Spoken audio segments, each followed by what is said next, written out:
Sebuah pipa silindris yang lurus mempunyai dua macam penampang, masing-masing dengan luas 200 mm persegi dan 100 mm persegi.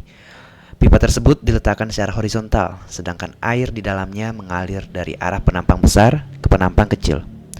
Apabila kecepatan arus di penampang besar adalah 2 meter per sekon, berapa kecepatan arus di penampang kecil? Oke, baik, mari kita jawab pertanyaan ini.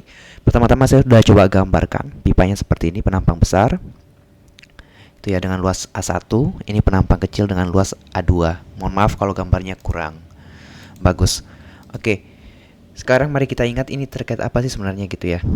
Nah, kalau kamu masih ingat pelajaran SMP di kelas 8, kalau kamu masih kelas 7 berarti mungkin belum dapat gitu ya. Ini terkait yang namanya prinsip kontinuitas, yang menyatakan bahwa debit air itu konstan. Misalnya dalam pipa ini gitu ya. Nah, memang nanti ada catatan lain. Ini hanya terjadi untuk fluida yang nanti kamu bisa pelajari kembali gitu ya. Tidak atau tak termampatkan, atau yang tidak bisa dikompres gitu ya. Oke, itu kita lupakan dulu. Nah, sekarang kita coba tanya kembali apa itu debit gitu ya. Debit air atau debit fluida yang biasanya disimbolkan dengan karakter Q. Q itu adalah volume per waktu atau laju aliran air sebenarnya ya, kalau dia air dalam pipa ini. Artinya bisa kita bayangkan, coba gambarkan dengan warna merah. Kalau ada air yang keluar dari permukaan A1 itu ke sana, kita bayangkan kecepatannya sama gitu ya, sehingga bergerak sepanjang ini kita sebut misalnya L gitu ya. Maka kamu bisa bayangkan volume air yang bergerak dalam waktu T itu adalah A1 dikali L1. Ini perlu kita tulis L1. Ini waktu T. Nah, di waktu T yang sama gitu, ini sama dengan ini. Harusnya kamu bisa bayangkan di pipa kecil L-nya harus lebih panjang gitu ya. Karena dikatakan tadi debitnya harus konstan gitu.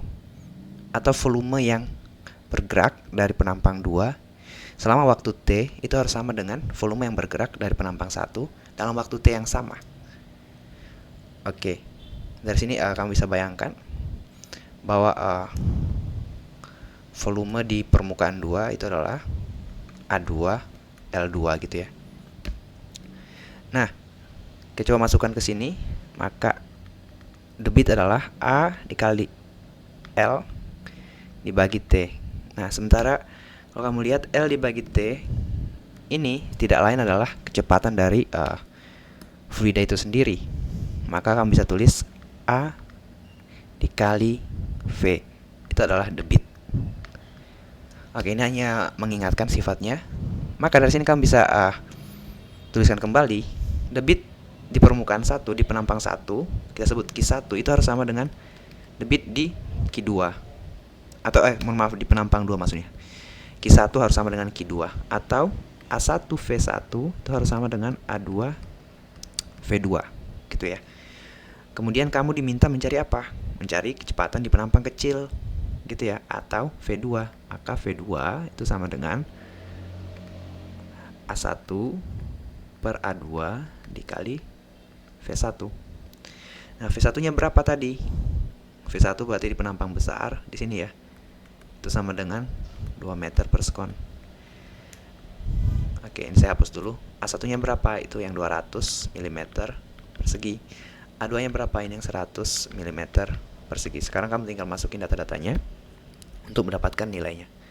Ini adalah 200 per 100. Kita nggak perlu tulis satuannya karena sama, dikali 2 meter per sekon. Oke, dari situ kamu bisa lihat ini 2 itu ya, 2 dikali 2 adalah 4 meter per sekon. Itu. Jadi V2 adalah 4 meter per sekon. Jadi kamu bisa lihat bahwa di sini kecepatan fluida atau dalam hal ini air tadi dikatakan itu 4 meter per sekon. Dia harus lebih cepat mengalir. Kenapa? Karena debitnya harus sama gitu ya, dalam waktu yang sama.